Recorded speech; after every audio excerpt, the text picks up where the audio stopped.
we're back to this land issue, and our animals largely in the hands of pastoralists are practicing traditional method.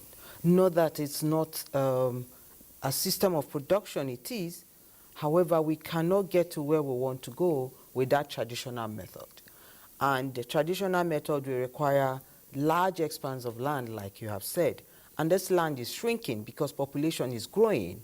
And we also have climate change affecting our own ecosystem as well. So the drive now is to reduce that number, the 82% of our livestock in the hands of pastoralists, reduce that number. Begin to encourage pastoralists to modernize, and it's already happening. We have, particularly in the dairy sector, you cannot have your animal, you cannot have high yield with by flogging your animals from one end to the other. You can't get that yield by keeping the low breed, the breed with low yield you currently have. So that will also will have to change, and it's already changing. But beyond that are the peri-urban farmers. And now we have a profession that is largely not known, and that is the animal science profession. The animal scientists that go through school, 5 years in school, another additional year in an internship. There are so many in the country, and they can get their hands on rearing livestock. And back to the livestock development. We don't have to leave our animals in the hands of pastoralists alone. We know that we largely depend on them right now. They need to modernize, but we need to raise a crop of Nigerians that will go into modern livestock production while we gradually transit from where we are today, the extensive system of production, to semi-intensive. We need young Nigerians, young animal scientists to get into the field. We need to employ and we need to engage at the private level these young Nigerians to get into livestock production.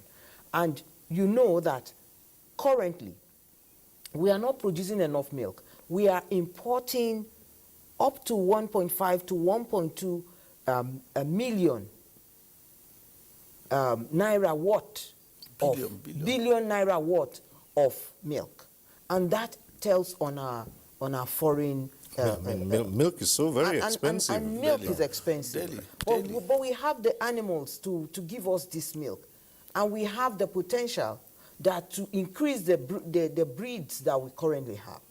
But we need to engage the young Nigerians to get into this, and we need to collect more milk. So there's a lot we can do.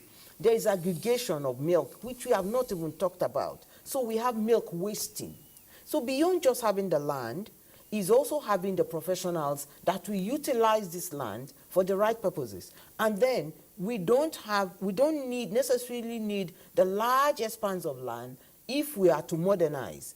And because you can increase your carrying capacity if you plant the right kind of maize for animal feed and the right kind of pasture for animal feed. So the new ministry has a lot of work to do, and we are ready for that assignment, because we know that the potential we currently have in the sector, in the livestock sector, we are yet to meet it. And we have Nigerians that are out there interested, but they cannot get into the system.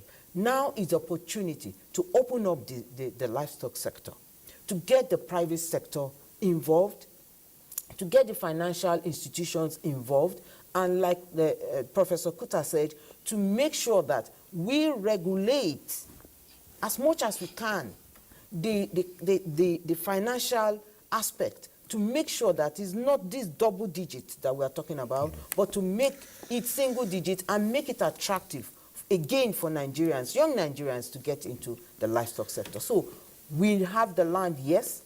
We also have the types of livestock that we don't need that size of land. So we have everything going for us. We have land, and then we also have different species of livestock that we can also rear. So, you know, the Ministry of Livestock Development has all it takes, and has also the environment and the climate required for us to open up that sector? Well,